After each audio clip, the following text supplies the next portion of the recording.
Ouais. C'est un peu embarrassant de parler d'un peintre qu'on n'aime pas beaucoup, tu vois, parce que quand on fait de la critique d'art, quand on écrit sur l'art, quand on en fait son métier, on a plutôt l'habitude d'intervenir sur des choses qui vous tiennent à cœur, qu'on a envie de défendre, sur lesquelles on polémique, etc.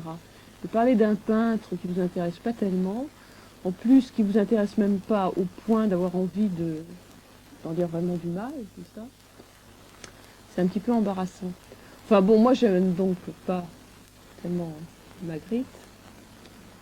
Je l'aime pas et du coup ça m'étonne beaucoup de voir à quel point les autres aiment Magritte au contraire. Je crois qu'un des vernissages où j'ai vu le plus de monde, c'était le vernissage de Magritte à la rétrospective qui a eu lieu là, cet hiver à Pompidou. C'était fou ce monde pour un peintre aussi mauvais. Et je crois que s'il y a tellement de gens qui aiment tellement Magritte, c'est qu'on a inventé la peinture de Magritte pour les gens qui n'aiment pas la peinture, justement. Et, et qu'en quelque sorte, Magritte, ça leur sert d'alibi. Que c'est plutôt mal vu de ne pas aimer la peinture, qu'on vit à une époque et dans une société où ce serait pas bien de dire qu'on n'aime pas la peinture. Alors bon, bah, on a trouvé Magritte, on a trouvé les images pour en quelque sorte donner quand même quelque chose à aimer aux gens qui n'aiment pas la peinture.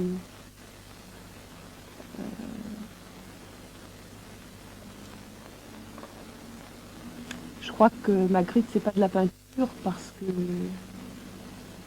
la peinture parle de choses graves, de choses qui sont même des fois, sinon toujours dramatiques. Je sais pas, la peinture, ça parle de la mort, par exemple. Et, et j'imagine que ce ne sont pas des choses que les gens aiment rencontrer, comme ça, on a entendu parler. Alors Magritte, ça peut marcher parce qu'il fait des blagues. Et il fait des blagues qui sont sans conséquence. C'est pas d'une portée philosophique telle qu'on est justement à s'interroger sur l'avenir de l'humanité, encore moins de l'avenir de l'art, s'agissant de Magritte, parce qu'il savait vraiment pas manier les pinceaux.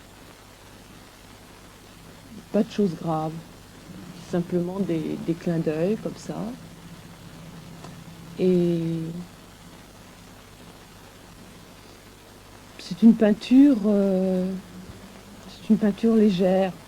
C'est quand même une peinture. Alors, bah voilà pourquoi il y a tellement de gens qui aiment Magritte et tellement peu qui